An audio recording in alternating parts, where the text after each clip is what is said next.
This is the Average to Savage podcast with Paul Guarino. Everyone and anyone, athletes, celebs, and much more.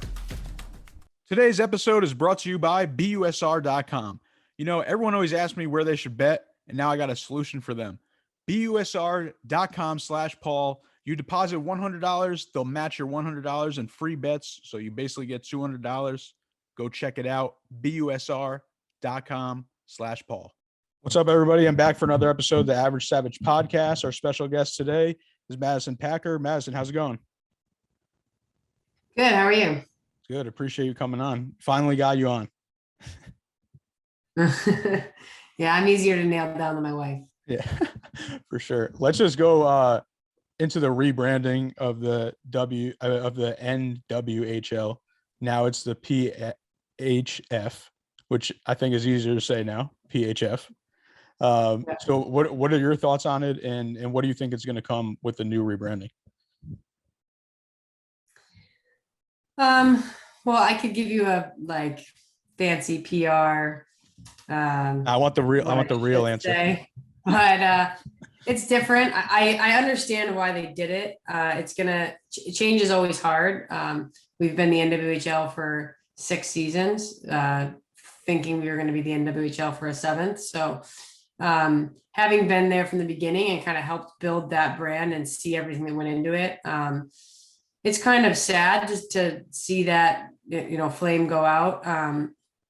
But at the same time, it's exciting to see what comes about from the PHF. I think it's going to be a phenomenal business opportunity for the league. I think that in the past, there were things done, whether intentionally or not, by the NWHL that just maybe left a bad taste in people's mouths. And while the NWHL has gained recognition amongst fans and things, I think that there were some companies and businesses that were hesitant to do business with the NWHL because of past business experiences. So I think that this new brand and this rebrand kind of severs ties with the old brand, and we have new leadership. We have, more teams, new investors. It really is a whole new and not necessarily improved, but it's just a revamped and new group of people working towards the same goal.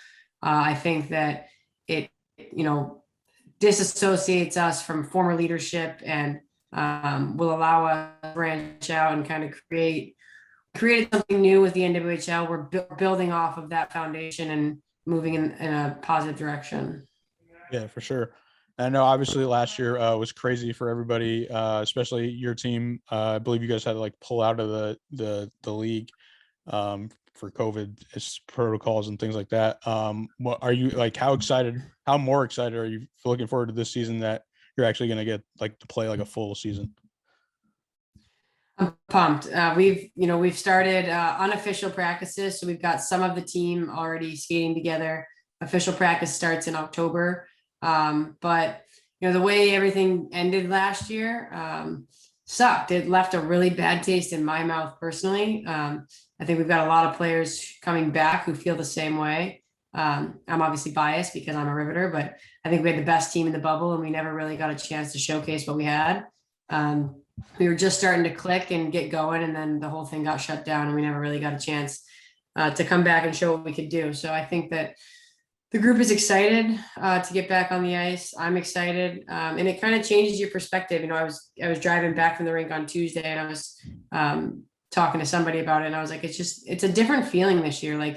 Last year it got ripped away from us, and we didn't know when we were going to play hockey again. We didn't know if we were going to be included in that group of people that got to go, to the final. We didn't know, then there were all these changes through the league. I personally didn't know if I was going to be a Riveter again, because every year is different contracts, leadership, investors, whatever. Some people might choose to go in a different direction. So there was a lot of uncertainty in the way that the season ended, and it sucked. So I'm more motivated than I've ever been coming into this season. And I think a lot of my teammates feel that way. I was at practice a couple nights ago and I looked around and I was like, I feel threatened out there. There's people coming for my spot. So that's a good way to feel. Yeah. So I think we're going to have a big year.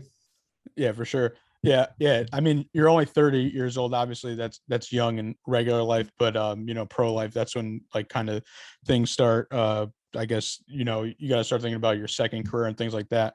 But so you've been a part of the league since inception. Like what are the things that you've seen like change, like improvement wise and things like that? I know even like the teams, like there was only 4 when you started. Yeah, we've added teams, obviously. The private ownership has become more prominent now. I think there's 4 teams that are privately owned. Even, the Minnesota and Buffalo are technically privately owned by WHP. So, every team has, now it's smaller groups of investors or a single investor focusing on 1 or 2 or 3 teams, as opposed to a whole group of people focusing on all the teams at once.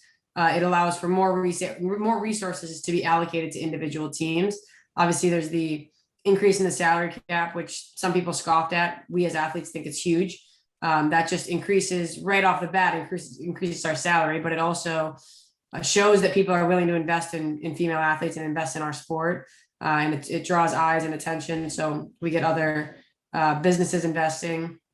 And so, there's more money in your pocket, the more businesses that come to the door.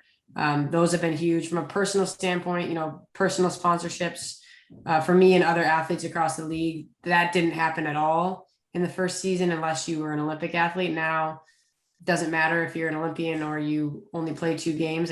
Companies are willing to invest in women. And I think that that's huge. You're seeing athletes start to build personal brands and really make a living out of it. And so that's been exciting to watch and be a part of. And it's only going to continue to grow and go up from here.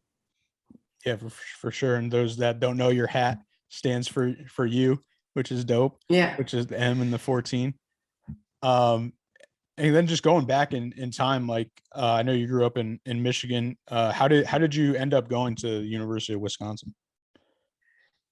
Yeah, so I grew up playing for Little Caesars. Played there for 4 seasons, and when I was in high school, Wisconsin was like the pinnacle school. It was the place to be as a hockey player, female hockey player. Minnesota Duluth was also really good. Harvard was in and out of that top mix, Minnesota, obviously, but really I felt the WCHA complemented the way that I played. Gritty, I'm not the fastest player out there, which East Coast is a little more speed and things like that. The WCHA is known for a little bit being a little more physical, just bigger players. At least it was at the time when I was playing. But most notably, Mark Johnson was there. You had players like the Ammermans, Knight, Decker, Duggan, Vetter. The list goes on of just Ingstrom, phenomenal players that they were turning out of the U.S. program. And that was my goal, was to be an Olympian. And I felt like the way to be the best was to play with the best and try and compete with them on a day-to-day. So I went and I just fell in love with the campus. It was 6 hours to me is a drive. So it was a drive from home. And so I could be home, overnight if I needed to be. It was close enough that my parents were able to visit all the time. And I'm a pretty big homebody. So I just fell in love with everything about it. And it was a Big Ten school. The football part was a big draw for me. I loved every minute of it. So wouldn't change anything about my decision. Yeah, for sure. And then not to mention you won the national championship your freshman year. What was that like to just win it your first year? It was surreal. I think that, that year we were so good. We were stacked. We had Rigsby in net, but Becca Rutsager was the backup goalie. That's a pretty good backup goaltender. She played at Shattuck. And just top to bottom, Gina Pro, Megan Duggan, Hillary Knight, Carolyn Prevost, the Ammermans, me, Frickus, like everyone on the roster were phenomenal players. I left a bunch out, but every time we practiced, it was like, oh my God, like this is who I'm trying to go out and like compete for a spot with. So it was, Megan Duggan is probably one of the best leaders I've ever played with. I say that all the time. She's laid back, but she demands excellence, and was a great person for me to learn from. She was approachable. She was kind. She was always willing to spend time with the younger players. And, even if she didn't really care, she always made you feel like she cared about your development and what you were doing. And so it was a good environment to learn in as a rookie. And I came in injured. Like, that's really intimidating. I blew my knee out my last game of my high school season. So I'm already coming in a step behind, and I'm like, it's a whole new world. Now you go to college, it's already a step faster than what you're used to. And I'm, 2 steps slower because I'm coming back from a knee injury. So it was, the minute we got on the ice, it was like, wow, this is going to be a special season. And I think we only lost 3 games all year, which was pretty cool. And we won, Duggan won the Patty Cavs. We won the national championship. We won the regular season, and we won the WCHA championship. So it set the bar pretty high, because then we never got back to that peak of success while I was there. But it was pretty cool to experience that. You still have the ring? Yeah, it's right there. Oh, nice. I don't know. I had to ask, because sometimes people like lose their rings, and I'm just like, how'd you lose it? No, yeah, I still have it. I put it on display because we actually beat Anya. We played BU that year in the final, and Anya was on crazy. BU. So that's crazy. Yeah. Yeah. And then I know you had a few injuries over your career. Well, like, what motivated you, like, through those injuries to come back? I think, for the most part, everyone gets banged up here and there. Yeah. The biggest one, the hardest one to come back from was my hip, where that was a couple seasons ago. And I remember how hard it was to come back from my knee injury. I had total reconstruction surgery on my knee. I tore my ACL, MCL, meniscus all at the same time. And it was just such a grind. And I had phenomenal doctors, a great rehab team at the University of Wisconsin, Dennis Helwig, who's no longer there, but he was phenomenal in working with me for hours at a time every day. I moved to Madison almost right after I had the surgery. And so then when I had to have labrum surgery, I was just like, oh my God, I can't imagine going through that again. Like, I don't have someone to hold my hand like I did at Wisconsin to walk me through every step of the process. I'm having surgery in New York City. I had it at NYU. Dr. Lomas did it. And same thing. He's a world-class surgeon. I woke up and walked out of surgery, felt great, but it was just intimidating to think about that rehab process, because at the time we didn't have the same resources that we have now. From a league standpoint. But I kind of, a couple weeks after surgery, I thought to myself, I feel pretty good. And I think I could probably play again. So I got connected with some people and went through the rehab and PT and got back on the ice, and I felt great. And in that journey of figuring things out for myself, I spent a lot of time focusing on nutrition and learning how to actually take care of my body, which has made it now easier. I'm in a lot better shape now than I was 4 or 5 years ago, which makes it easier as I get older to continue to compete, but also I've actually get injured less because I took from that injury and learned how to be better going forward. Yeah, that's awesome. And then just like what were your thoughts while you're in college? I know there was a Canadian Pro League, but I think they don't pay players. Is that right? They didn't at the time. I think they did. I think they did for one season when the CW paid players. But when I graduated, I graduated in December of 2014, and there was no NWHL. Yeah. And I thought about still playing, but I was the closest team to me, I think, was in Brampton, Ontario. And I was or maybe Toronto. I don't know. I moved back home in Detroit, and I was I could go play in Canada, but I'm not going to get a job in Canada. I'm going to have to pay to commute for practices. I could play pickup men's, and the women's league would probably be better because I'm playing against all these former college athletes, but this was a lot to put in. And then it just kind of lucked out that the NWHL formed. I got an email, this women's professional league starting. And I was all right, we'll check it out, I guess. And they were having a free agency camp in Windsor. So I drove to Windsor, which was about an hour from Detroit. And I went out, and I no disrespect to the other players that were there, but I think I might've scored 30 goals in the hour and 15-minute scrimmage skate. And then Danny Ryland was there, the former commissioner, and she was pulling players aside. So I'm kind of standing off the side, listening to her talk to people. And she's yeah, so, we're having another skate in Boston, and you can come. And I'm thinking to myself, I I can't do that. I can't take time off of work to go out to Boston to like hope that I get a spot on a team somewhere. So I'm up next to talk to her, and I'm expecting her to give me the same spiel, and I'll have to say thanks for the opportunity, but it's just not going to work for me. And she's like, so, I really like what we saw, and we'd love to sign you to a contract in New York. And I was like, yeah, like, that was 6 years ago. I was like, yeah, I'm still living at home, so I probably have to ask my parents, but I'm in. So I packed up my car and I moved to the East Coast, expecting to play one season of hockey, and then moved back to the Midwest. And now I'm married with a son and a mortgage in Connecticut. And that's the end of the podcast now. Anyway, but yeah, no, that's like crazy to think about. Like, so like, I'm saying like you were in college, but you had no idea like if there's ever going to be like kind of like a pro like league basically. Yeah, no, it's actually like crazy, like whirlwind of emotion. So my senior year, we're playing in the national championship at Quinnipiac, I think. Yeah. And we lost to Minnesota in the semis, and I had been released from the national program, so I wasn't playing with USA Hockey anymore.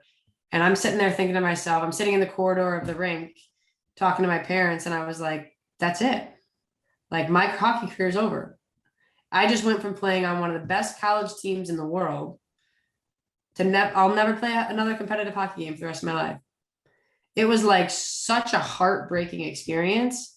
And I couldn't for like months. It was like depressing. And I couldn't wrap my head around how this thing that like has defined you, right? Because you go to college, you're a college athlete, but like if there's classes that conflict with practice, maybe you don't get to take those classes. Like it depends, all depends. And so all of a sudden this thing that has completely consumed you, it paid for my education. It drove me to where I was. It just means nothing now.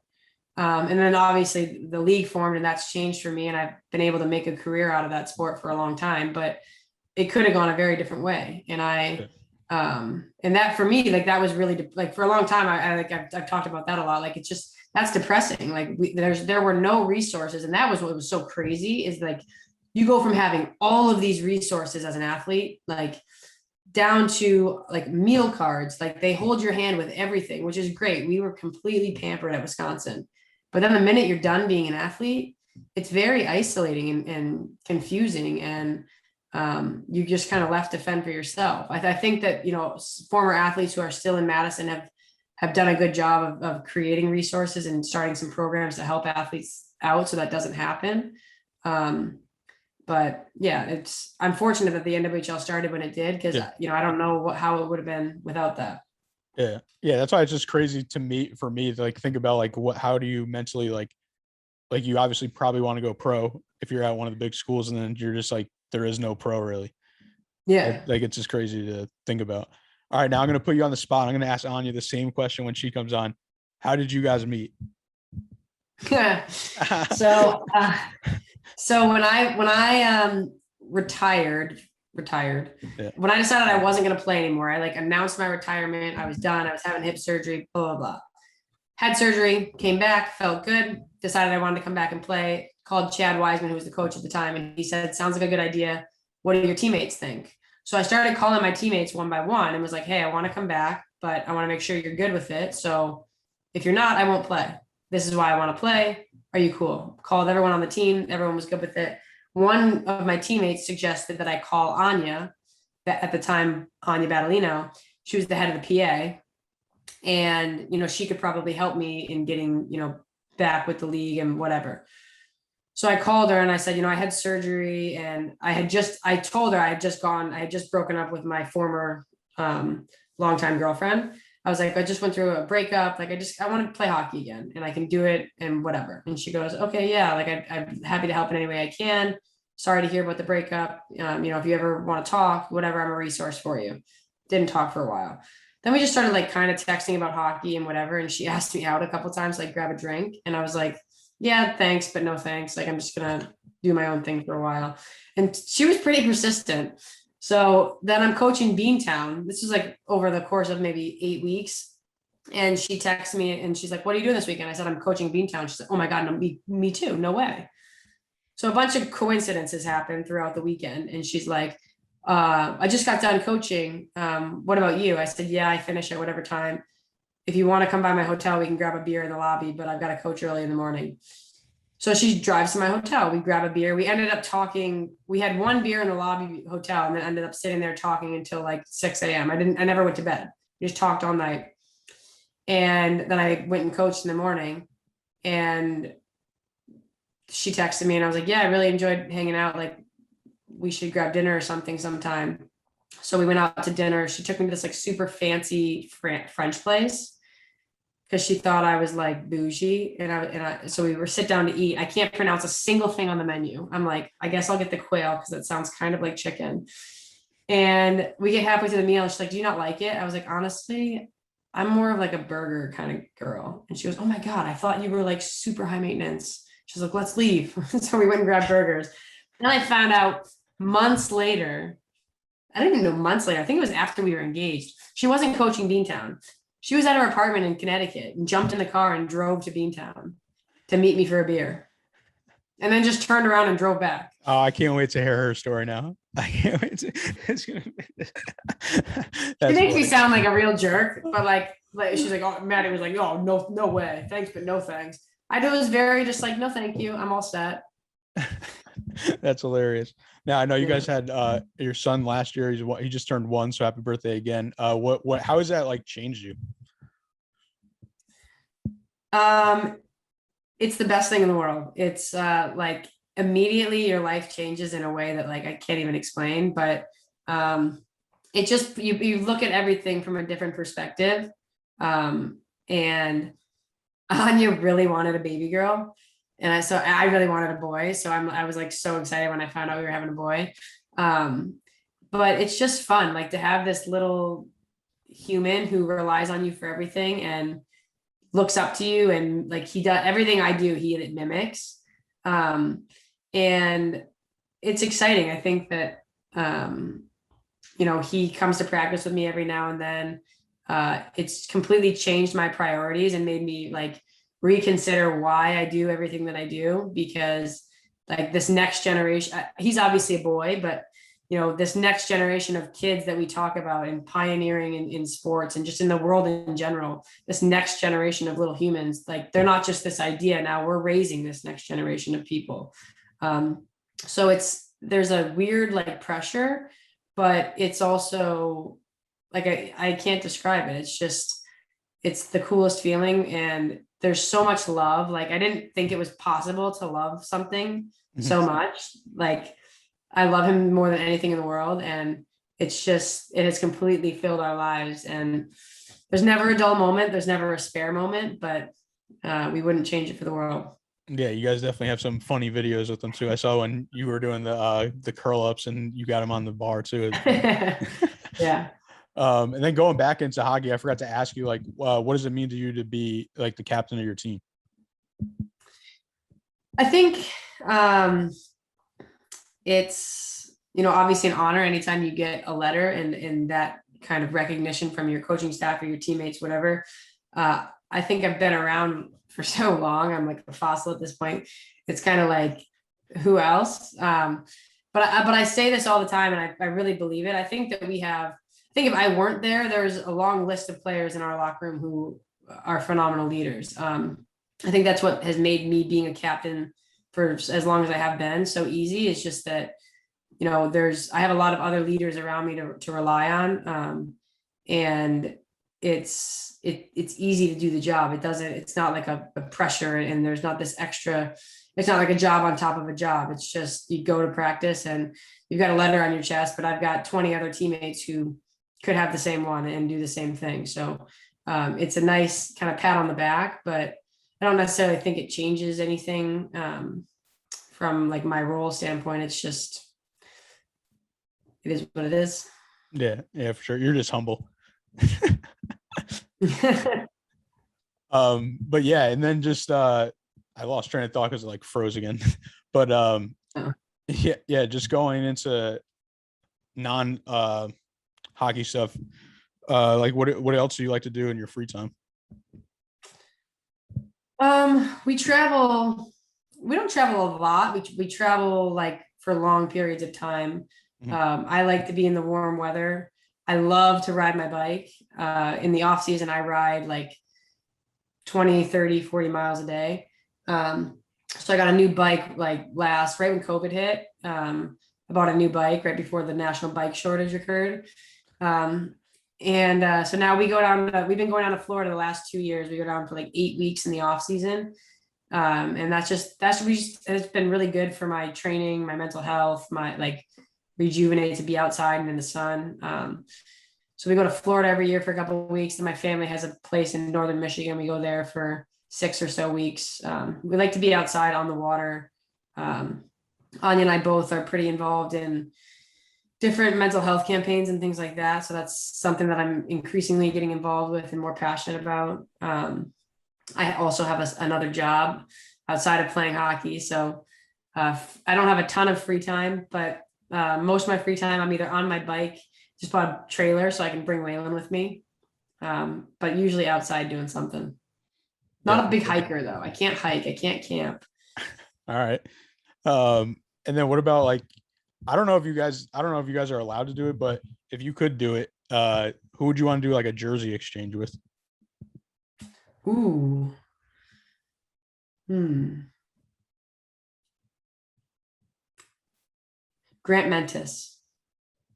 All right. Grant Mentis or